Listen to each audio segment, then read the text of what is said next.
Hello everyone, welcome to our news channel. Here you are always well informed. I ask you to please subscribe to the channel. Leave your like and thank you very much. I lift barbell plates. I eat T-bone steaks. I'm sweeter than a German chocolate cake. How much more of me can you take?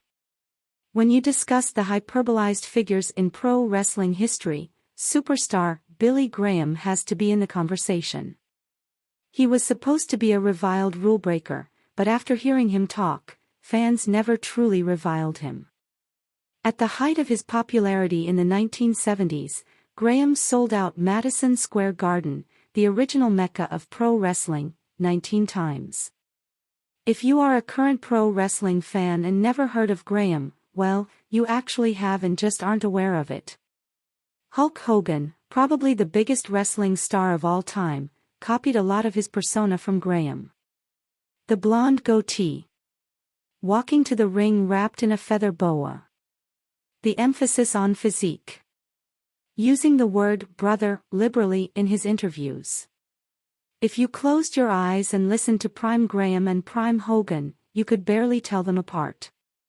What you gonna do when the superstar comes down on you, superstar Billy Graham? What ya gonna do when Hulkamania runs wild on you? Hulk Hogan. Graham's influence can be seen in the greatest of all time, Hogan, Ric Flair, Dusty Rhodes and Jesse Ventura, as well as countless others who never reached superstar level. Billy was the most influential wrestler of the 1970s, wrestling journalist and historian Dave Meltzer, author of the Wrestling Observer newsletter, said. Obviously, he was the prototype of the Hulk Hogan character, the Jesse Ventura character, but so many others like Dusty Rhodes copied his interview style and colorful dress, and they were the guys who carried the business.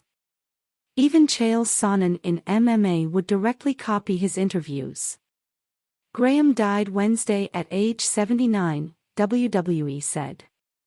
He gained his greatest fame with the then Worldwide Wrestling Federation, WWF, now known as WWE. Graham, who wrestled for the promotion briefly in 1975, returned in April 1977 and defeated heavyweight champion Bruno Sammartino. He traveled around the world as champion, wrestling such notables as Jack Briscoe, Pedro Morales, Rhodes and Mil Mascaras.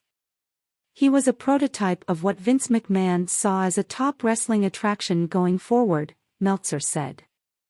Billy was neither the first wrestler to use steroids nor the biggest abuser of them, but he was as associated with them as much as almost anyone, and later became a very vocal speaker against their use, and sometimes that wavered as he went through different periods of life.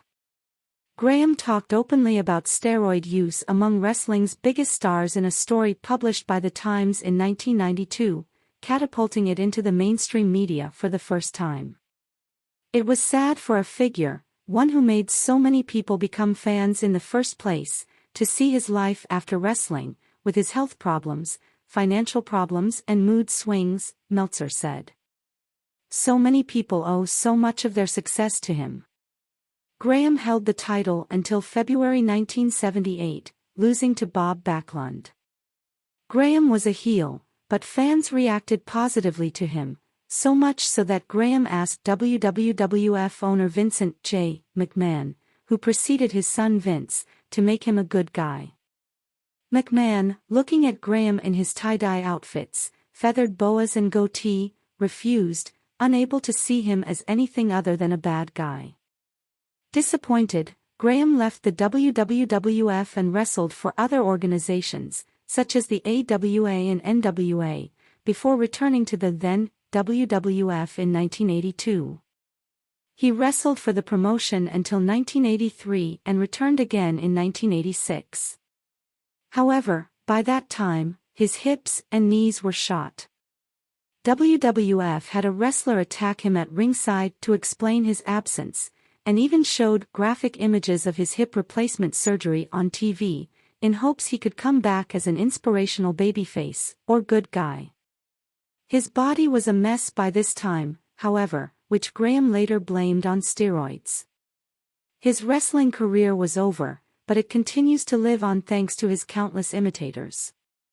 But perhaps, even in death, we should let Eldridge Wayne Coleman, born June 7, 1943, but forever known as Superstar Billy Graham, have the last word.